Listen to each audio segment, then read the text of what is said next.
ఒకప్పుడు కేశవాపురం అనే చిన్న అందమైన గ్రామంలో రమణయ్య అనే రైతు ఉండేవాడు. అతను ఎంతో కష్టపడి వ్యవసాయం చేసి కుటుంబాన్ని పోషించేవాడు. పొలాల్లో చెమటోర్చి పనిచేస్తూ నిజాయితీతో జీవించేవాడు. రమణయ్యకు నలుగురు కుమారులు ఉండేవారు.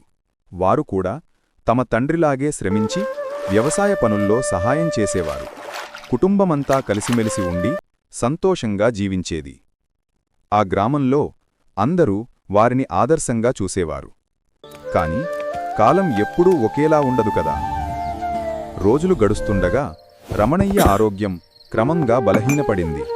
తనకు ఇష్టమైన వ్యవసాయ పనులు చేయలేక మంచాన పడిపోయాడు.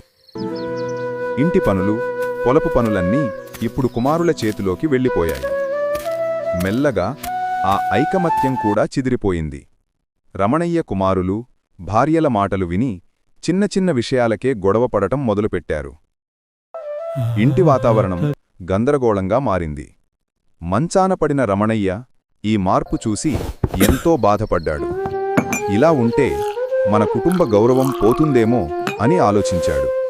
తన కుమారులకి ఒక గుణపాఠం చెప్పాలని నిర్ణయించుకున్నాడు. కొన్ని రోజులు గడిచాక ఆరోగ్యం కొంత బాగుపడినప్పుడు ఒక చల్లని గాలి వీచే రోజున పెరటిలో మంచం వేసి తన నలుగురు కుమారులని తన వద్దకు రమ్మని చెప్పించాడు. కుమారులంతా ఆశ్చర్యంగా తండ్రి వద్దకు వచ్చారు. రమణయ్య పెరటిలో మూలన ఉన్న గిత్తను చూపించి, ఇదిగో ఈ తాడు తీసుకొని ఈ గిత్తను కట్టిపడేయండి అని చెప్పాడు. మొదటు పెద్ద కొడుకు ప్రయత్నించాడు. తాడు తెగిపోయింది. తరువాత రెండో కొడుకు ప్రయత్నించాడు. అది కూడా విఫలమయ్యింది.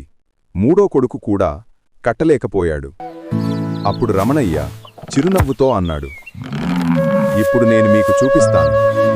అతను ఆ ముగ్గురి తాడుల ముక్కలను తీసుకుని 3 తాడులను ఒకటిగా మెలిపెట్టి ఒక గట్టి పట్టా తాడు చేశాడు.